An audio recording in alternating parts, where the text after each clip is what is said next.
Assalamualaikum warahmatullahi wabarakatuh. Selamat datang kembali di channel YouTube saya, Silvi. Kabar baik nih untuk para pejuang ASN di tahun 2024 ini.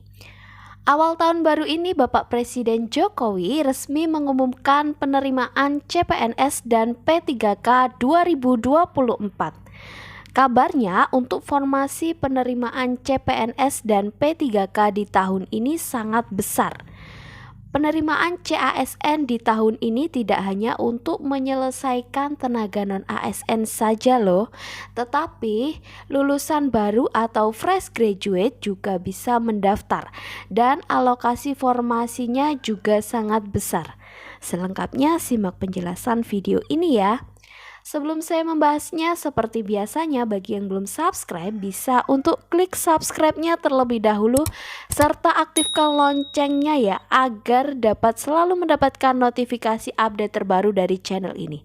Bagi yang sudah subscribe, saya ucapkan terima kasih.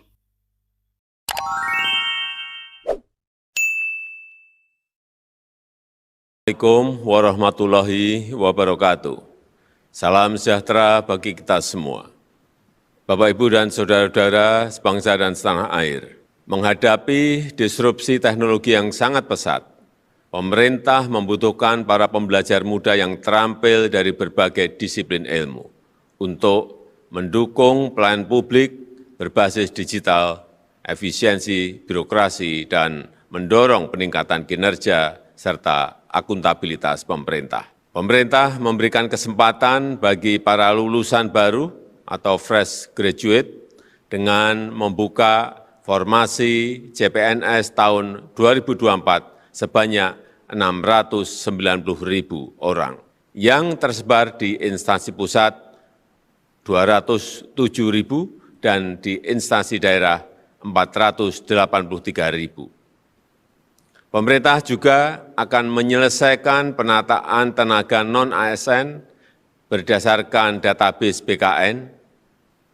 sebagaimana amanat Undang-Undang Nomor 20 Tahun 2023 tentang ASN, di mana tahun ini dilakukan rekrutmen sebanyak 1.600.000 formasi yang belum diangkat sebagai P3K. Formasi-formasi tersebut akan dialokasikan untuk guru dan dosen, tenaga kesehatan, serta tenaga teknis sesuai dengan kebutuhan.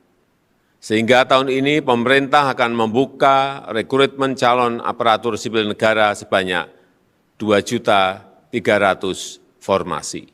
Melalui kesempatan ini saya mengundang saudara-saudara talenta-talenta muda hebat Indonesia untuk memanfaatkan peluang rekrutmen calon ASN tahun 2024 dan menjadi bagian dari semangat reformasi birokrasi serta pelayanan publik yang berdampak dan lebih baik.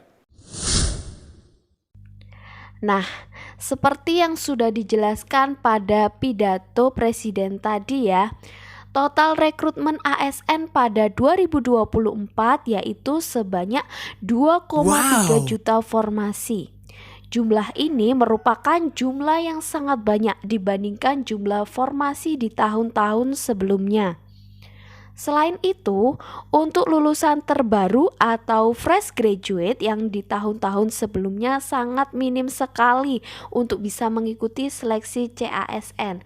Tetapi di tahun ini pemerintah memberikan alokasi yang cukup besar bagi fresh graduate yaitu sebanyak 690.822 formasi.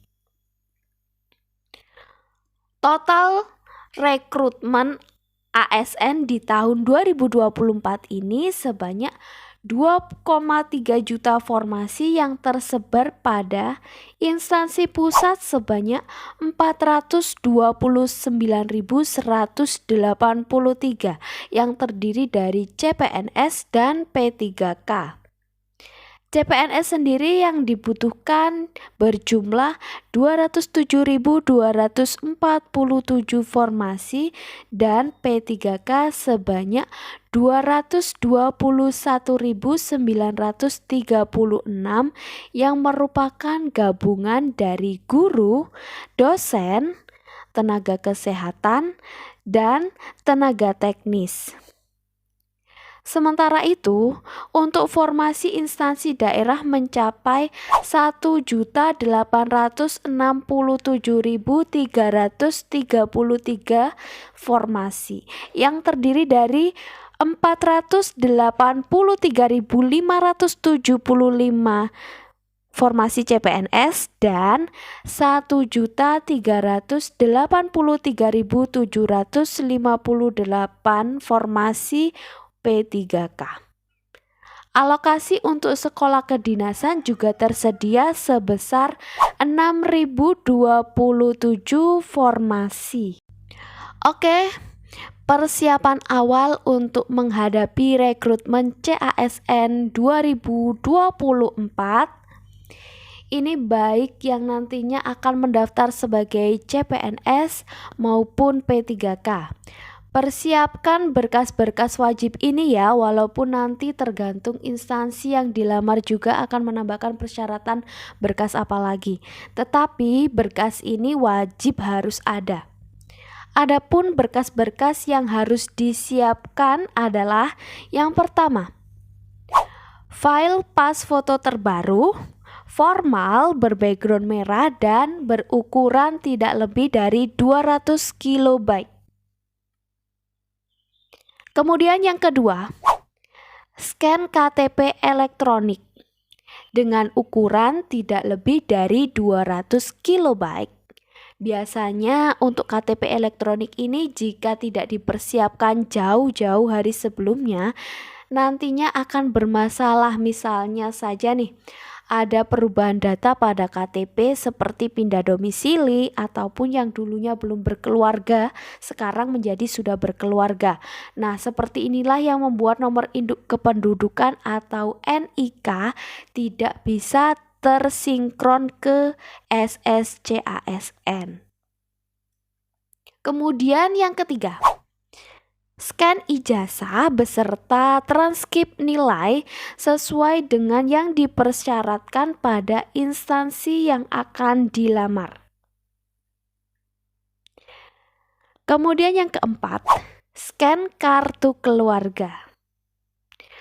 Untuk selanjutnya, surat lamaran dan surat pernyataan menunggu format dari instansi yang akan dilamar ya, karena setiap instansi memiliki formatnya masing-masing.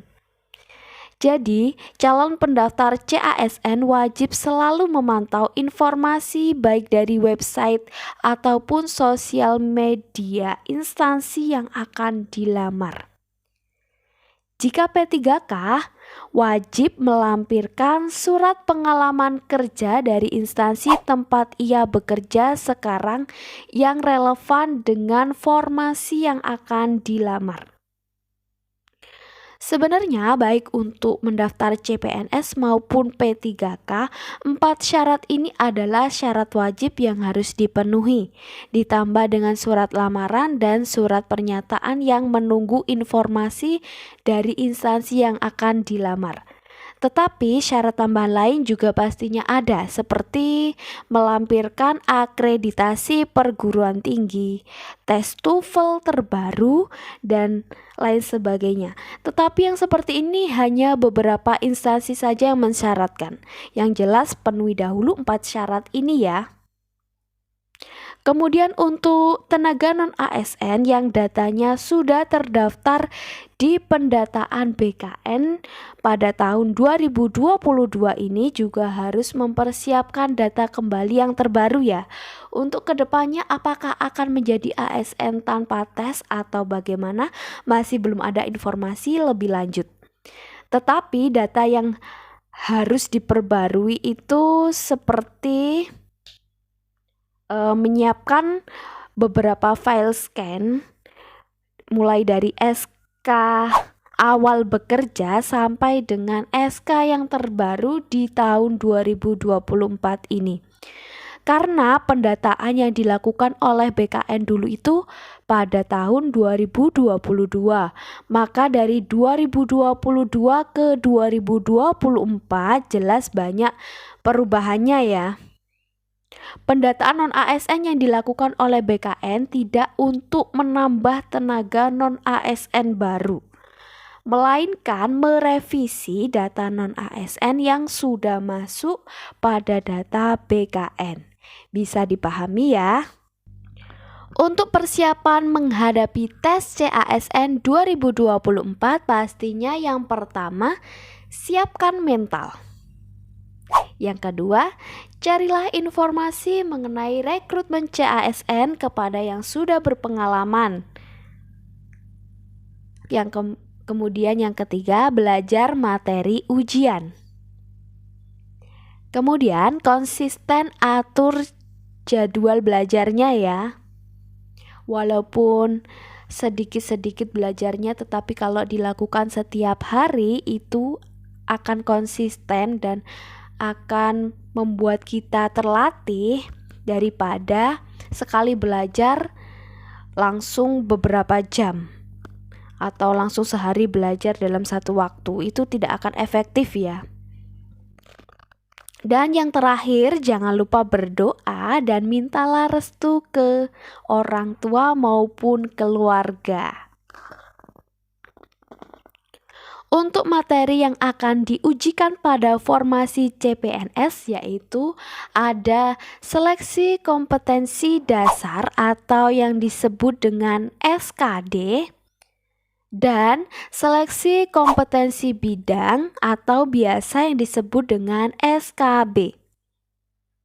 Untuk SKD terdiri dari tes wawasan kebangsaan atau biasa yang disebut dengan TWK.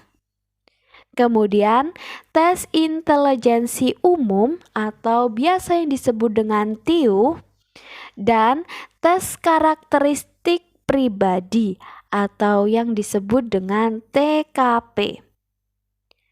Setelah memenuhi passing grade serta lulus perankingan, calon pelamar CPNS bisa lanjut ke tahap tes SKB atau seleksi kompetensi bidang.